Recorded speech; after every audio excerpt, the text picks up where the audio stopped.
If you want something you've never had, you must be willing to do something you've never done. Thomas Jefferson. I want you to keep that in mind as I go through the tips in today's video, because if you want to live a healthier life, you need to be willing to do some things that might make you feel uncomfortable. Some of the things on this list are definitely going to push you out of your comfort zone, but if you really want to be healthy working a 9-to-5 job, you need to be willing to do some things that are a little bit non-conventional. So these are the 4 tips that I give my 9-to-5 clients and the tips that I used personally when I worked a 9-to-5 to make sure that I stayed as healthy as possible.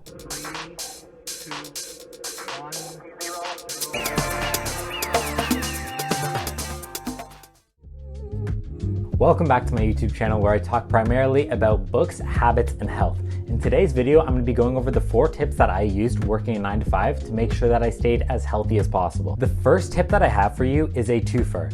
Either pack your lunch or stock up your work fridge with lunch foods. The main idea here is that you want to make it as easy as possible to make healthy decisions when it comes to choosing lunch. Packing a lunch or stocking up your work fridge is going to save you time, money, and most importantly, calories. So depending on your workplace, you're going to want to stock up your fridge or locker with foods that you can easily eat at work. So at my work, I personally had a microwave and nothing else. So the food items that I gravitated towards were packs of frozen vegetables. Green Giant sells these mixed veggies that were phenomenal. Their Asian blend in particular is excellent. I don't know if this is an international or national-wide food, but if they are, 1000% fill your work fridge with these. The other super quick food that you can make at work are going to be oatmeals and berries, yogurt parfaits, rice cakes and peanut butter, egg bites, fruit, and Cliff Bars or some kind of protein bar. But be careful with the protein and Cliff Bars because you generally want to cap yourself at 1 per day. My second tip for you is enjoy office snacks in moderation. Now, the office that I worked at, we used to have something called the Sugar Corridor,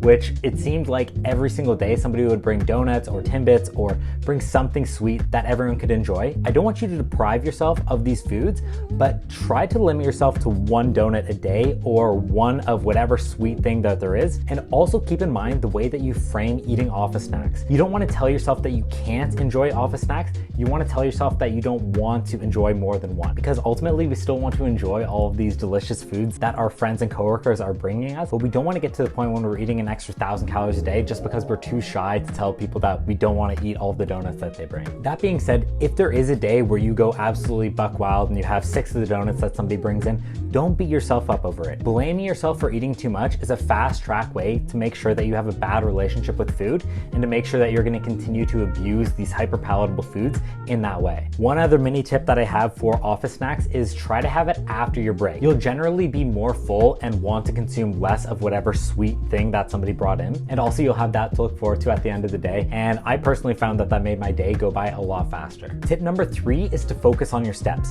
Now, this seems a little bit strange, but a great way to get in extra steps is to park far away from wherever you need to walk. So I used to actually park my car in the next plaza over to make sure that I get in an extra couple hundred steps each and every day, which on any given day isn't a ton, but over the span of weeks and months adds up to a lot. Also, if you start making your lunch at work and you don't need to drive somewhere and drive all the way back, you'll generally have a little bit of time left over in your lunch break where you can invite a coworker out on a walk with you, or you can put on an audiobook and go for a 15-minute walk as part of your break. You want to look for spaces in your day where you can fit in an extra little bit of movement. The last way that I would try to increase my steps throughout the day is I wouldn't go to the bathroom closest to me at my work. I would actually walk to the further away bathroom. And I would also try to take little 2-minute walk breaks throughout my day as long as my work allowed for it. The 4th and final tip that I have for you is try not to sit in the same position every single day. Now, there's nothing inherently wrong with sitting in a chair, but the problem is sitting in the chair for 40 hours a week. If you have the luxury of alternating between a sitting desk and a standing desk, or sitting on a Bosu ball sometimes and sitting on a regular chair other times,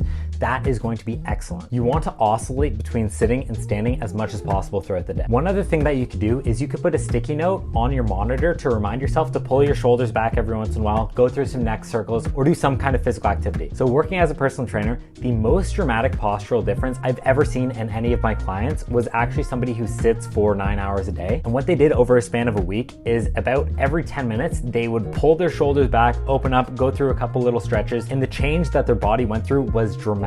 A sticky note that you're gonna see very frequently would be a great way to remind yourself to work on your posture. Anyways, guys, thank you so much for watching my video. If you found those tips helpful, be sure to leave me a thumbs up, and I'll see you in the next video. Cheers.